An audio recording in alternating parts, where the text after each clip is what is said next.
the Vidhan Sabha, sir, is standing here. So good morning, everyone. Good morning, ma'am. Yes, that sounds better.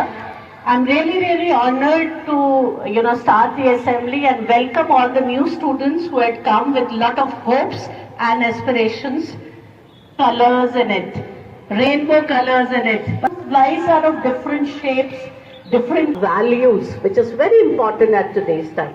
With this kind words, I put my words. I again welcome you all.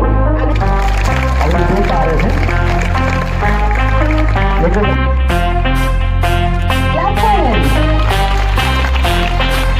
Abhijit sir,